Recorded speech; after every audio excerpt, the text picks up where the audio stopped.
Quick question for you.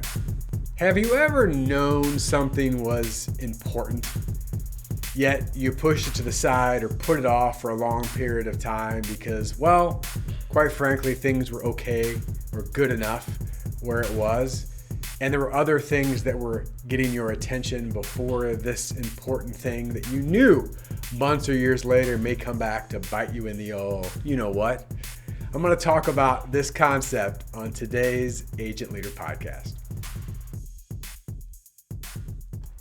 Welcome into the Agent Leader Podcast. This is the podcast for insurance agency leaders to learn, to grow, to develop, to think bigger, and ultimately become your best version possible. My name is Brent Kelly. I am your host. It's my pleasure to be with you on this episode.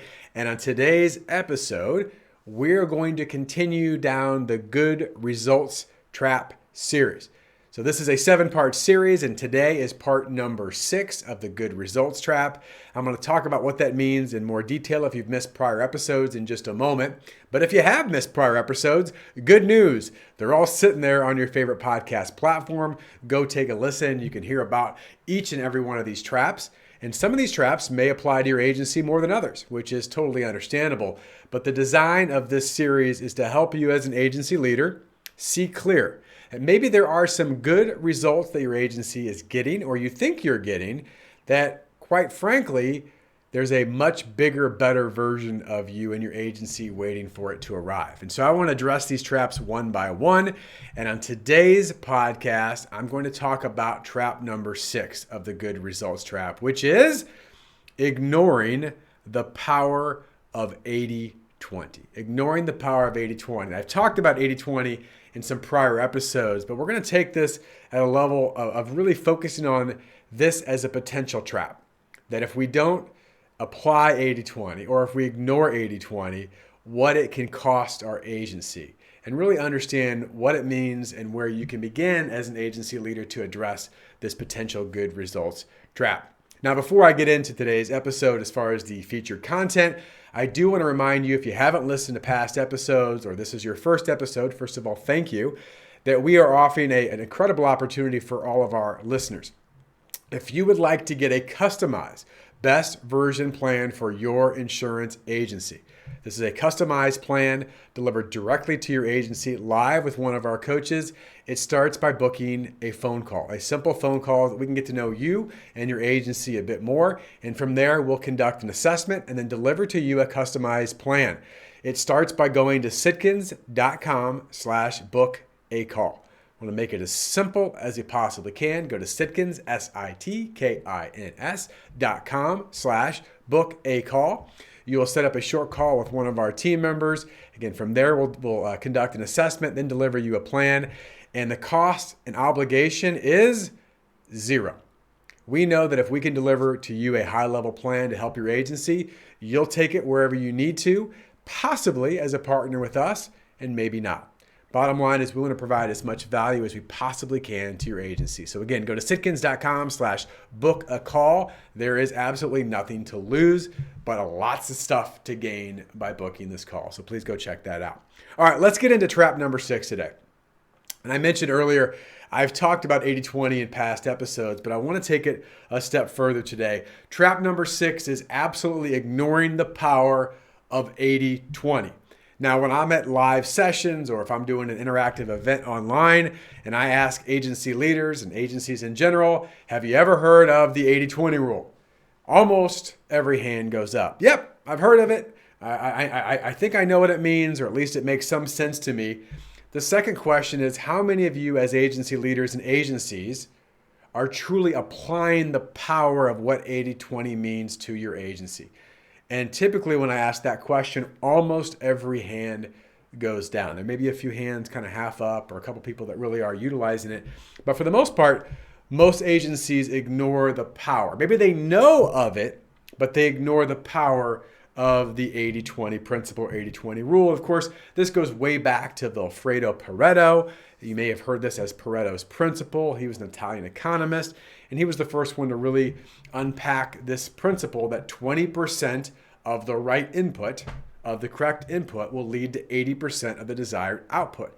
It's a bit of a cheat code, right? You hear that term, a cheat code, 80-20, even though it's not a cheat code in essence because it works and it's principled, it is a bit of a cheat code in the fact that if we can get really focused as an agency of the right 20% of the things, we can get 80% of the outcome. It's also known as the law of the vital few. Right? So often agencies work around the law of the trivial many. There's so many things to do, so many things to work on. We'll just get to things as we get to things versus saying, what are the vital few things that give us the most impact and leverage? And there are thousands of applications of 80-20, both personal and professional, inside the insurance industry, outside the insurance industry. And in fact, at the Sitkins Group, we run 80-20 reports for our members. We ask our members to look at their 80-20. It's one of the foundational things that members do.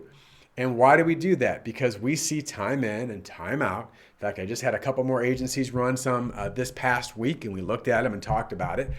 That, time in, time out, that 20% of your clients in your book of business for your insurance agency produce approximately 80% of your revenue.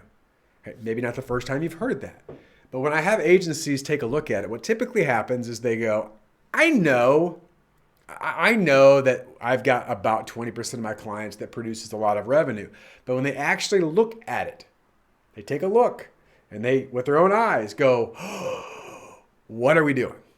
Right? What are we doing? So there certainly is some eye-opening things that happens. And again, we see this time in and time out that 20% of clients produce about 80% of revenue. So here's what I want to get to today. Knowing that is a fact, and we're going to have some other areas I'm going to discuss around carriers today as well, is that what happens when we ignore this basic but super important principle of 80-20? What happens? If we go, there's probably an 80-20 truth, we know it's true, but you know what? We don't have time to worry about it. We've got enough going on. By the way, we're probably getting good results anyway. So why is this a big deal? This is why it's a good results trap. What happens and why is this an actual trap for agencies? Well, here's the first thing. And this may sound basic, but it's extremely important, is that oftentimes we see with agencies why this is a good results trap is that they overservice the bottom 80% of their client base while underserving the top 20%. Now, this doesn't have to be a black or white thing, right? It's 80%, 20%. But in general terms, just understand what happens is that we overservice. By the way, every client that's part of your agency deserves a high level of service. 100% true.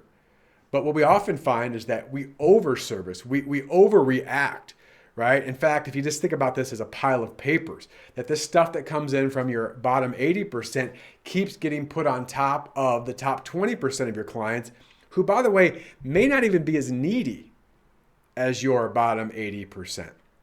That we have this top 20%, the most important part of this principle, why it's a good results trap, is that we underserve. We're not as intentional. We're not as proactive with the top 20% of our clients. And the fact that the urgent will often supersede the important. Right? Urgent will supersede the important. And the question I'd ask for agencies is, where is your focus?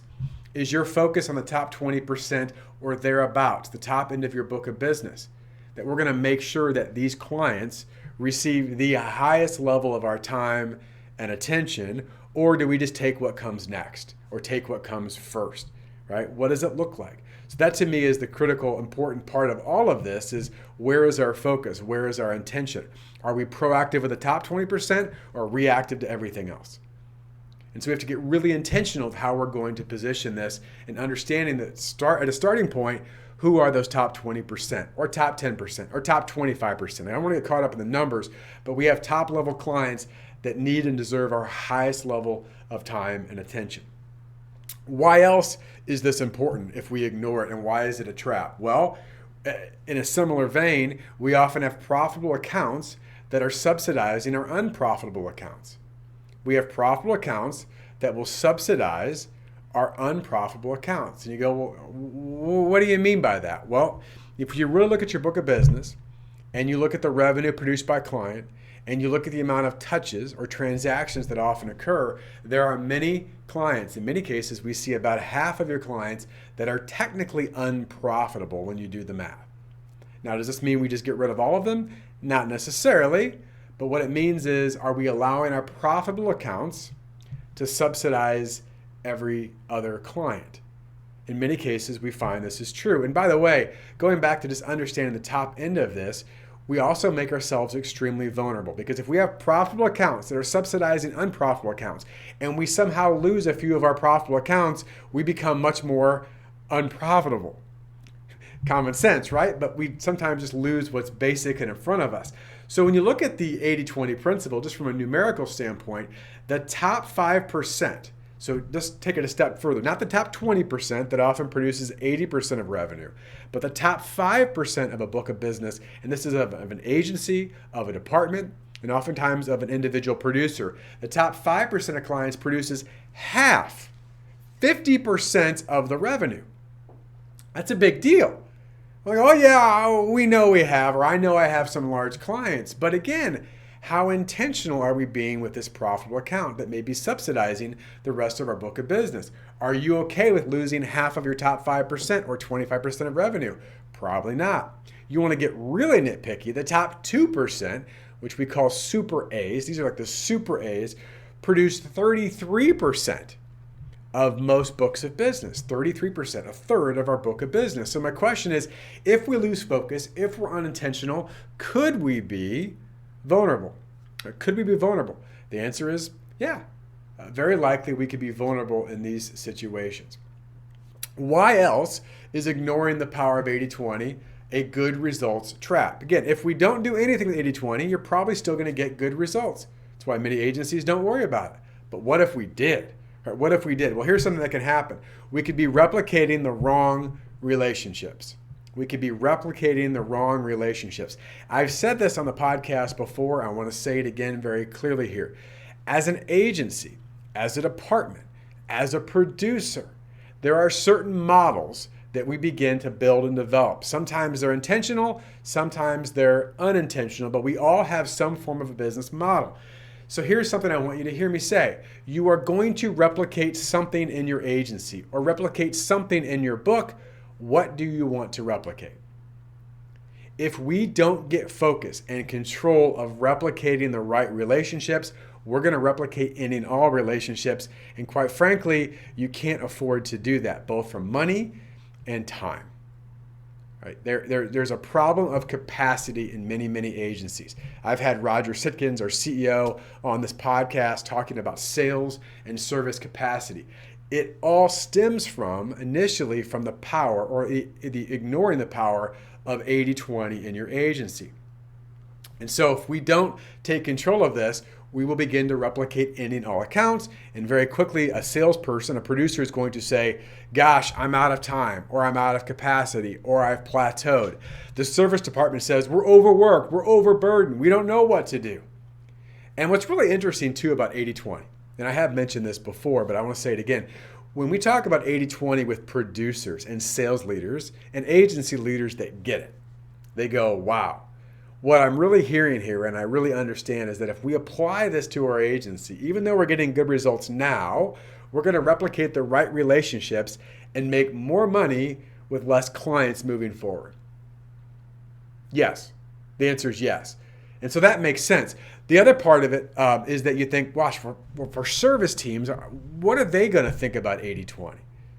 If I was an account manager, an account executive, or service team leader, what are my views on 80-20? Because maybe I'm not as worried about the revenue or the profit so much. But here's what account managers hear loud and clear. There are certain clients and types of clients, demographics and psychographics of clients that we love to work with.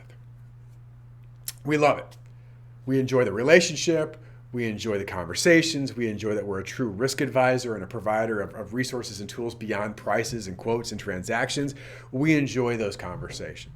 There are many others that we do not want to pick up the phone or return the call, or the emails, or the non-pays, or the cancellations, or the frustrations, or the pain in the butt clients. You know who I'm talking about.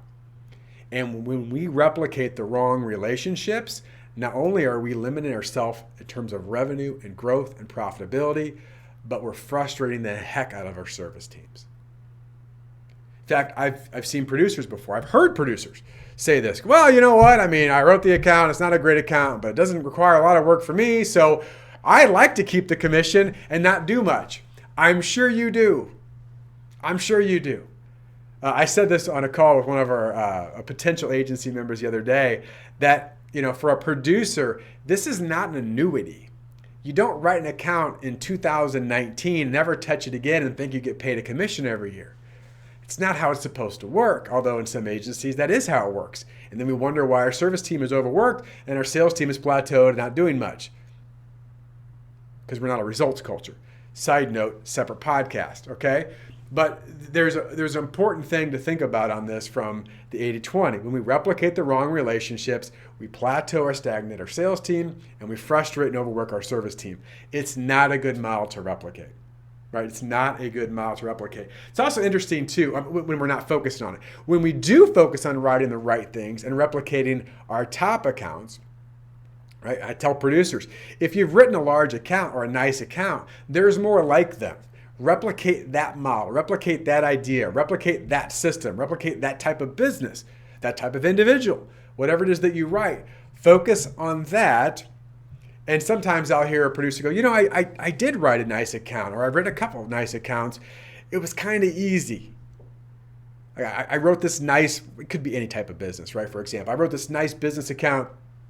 I had a really good referral in from a center of influence. We had a nice conversation. I was able to uncover some of the pains they were dealing with. I put together a proposal for them. We ended up securing the account, whether it was through an AOR, BOR, or a new piece of business through the market, whatever it is. I wrote the business. It's great. It was pretty easy. I probably got lucky. That's the wrong mindset. Right? In fact, Roger Sitkin says this all the time, right? Easy times 5. Do that 5 more times. It can be done versus I did this thing. It was really profitable. In fact, it was kind of easy and it's a really nice account and it's a really good relationship. So let me go back to replicate all the quotes and transactions and stupid stuff I've done before. No, leverage this model, right? Leverage this model. So here's a what if on 80-20. Right, just think about this bigger picture and we'll get why this is such a good results trap. Because you may, again, I've said this for the 4th, 5th time now on this podcast episode alone, you may be getting good results without truly leveraging the power of 80-20. You may be getting pretty good results. But what if you got really focused, unpacked the power of 80-20 and said, okay, on our top level clients, whether it's a top 10%, 15%, 20%, 25%, whatever it is, the upper echelon of our clients, we turned that into a business model and we did 3 things.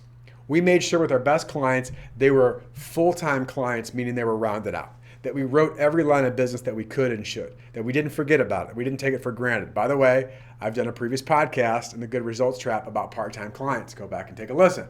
I go deeper in that. But what if we did that using the power of 80-20? What if we had a true continuation strategy, not a simple renewal strategy? What's the difference? We believe that you should continue relationships, not renew accounts.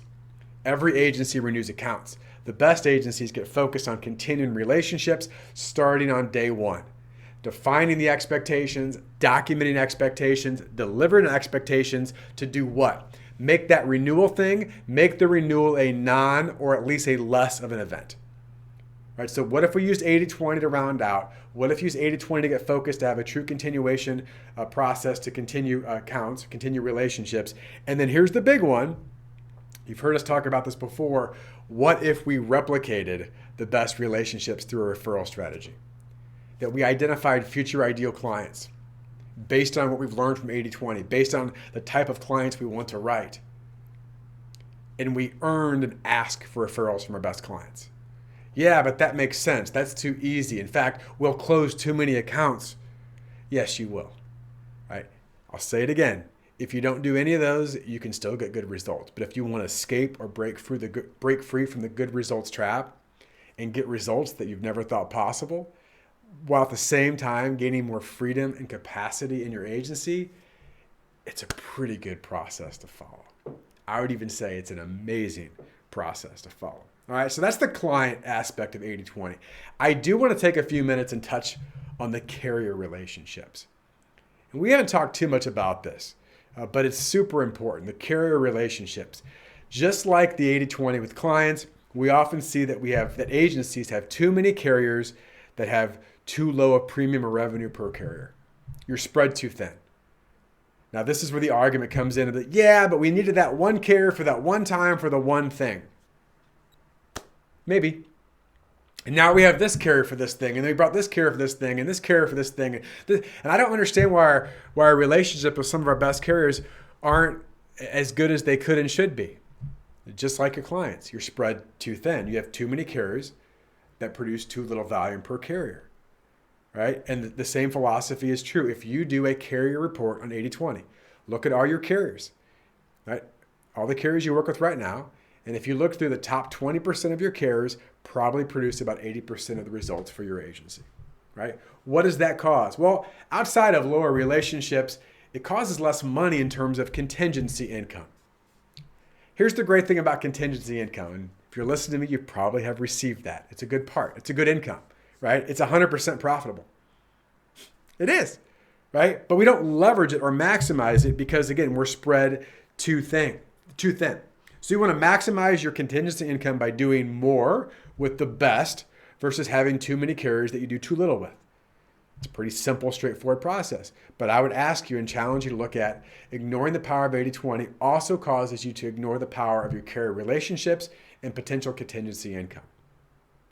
By the way, one of the things that I'll hear with agencies in terms of the clients and in terms of the carriers is this. Yeah, but what about that one client? Or what about that one carrier? Or what about that one thing? What about that one time the small client grew to a big client? What about that one time that one carrier that we had that one account, we grew up into more accounts? These things can be true. But I would challenge you in terms of a business model. And this is hard for any of us because every opportunity seems like it's a great opportunity, doesn't it? Oh, another opportunity here, another opportunity here. Oh, here's another opportunity. Here's a client opportunity. Here's a carrier opportunity. Here's another thing we can do. And by the way, I get this because this is hard for me as an entrepreneur and a leader as well. But sometimes the opportunities were presented to us are often the things that are holding us back from that best version possible. Because we have so many opportunities and so many chances that we forget to maximize on what's most important. And here's where I want to get back to what I was trying to say earlier, is that we allow the exception to become the rule. Yes, there will be exceptions. I don't discount that. I don't think this is black and white. It's this and it's this. I don't think anything is that granular. But I do think we have to say, what is our model? What are we trying to build to? And will this exception prevent us from growing more or being consistent in this area? And many times it is. But that one time might be holding you back from all the momentum and the consistency and the growth you're building in a certain area. You lose focus, right? You lose focus. What I love about 80/20, beyond all of the math and the things that I've talked about in this episode and others, but what I love about 80/20 is it helps agencies provide clarity on what's most important. Clarity on what's most important. I hope you hear that from this episode loud and clear today, because it is a true good results trap. It is a true good results trap. Last thing I'll share again, I mentioned at the beginning. If you're an agency looking to take that next level, maybe you're an agency that you're looking for a kick in the butt. Maybe you're an agency that's looking for more clarity. Maybe you're an agency that's doing really, really well, but you know there's a better level, a bigger level of you waiting for you to arrive. We will present to you at the Sitkins Group a best version possible plan, and it starts with a phone call. Starts with a phone call. No obligation, no cost. We're not going to twist your arm.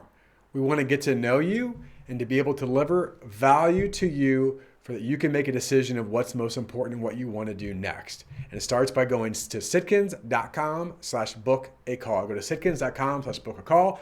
We'll set up an initial call. If qualified, we'll conduct an assessment. And by the way, most agencies will qualify. We just want to get to know you more.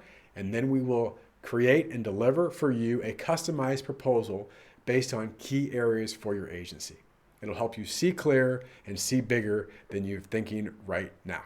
Right, so we're excited and honored to be able to do that for agencies, independent insurance agencies across the country. So appreciate you listening to today's podcast. We have one more trap to go through. One more final trap. It may be my favorite, but I don't want to give away all the details quite yet. So stay tuned, subscribe, leave a review. We appreciate you being a listener of the Agent Leader Podcast. And with that, I wish you and your agency all the best in your success. Thanks so much for listening.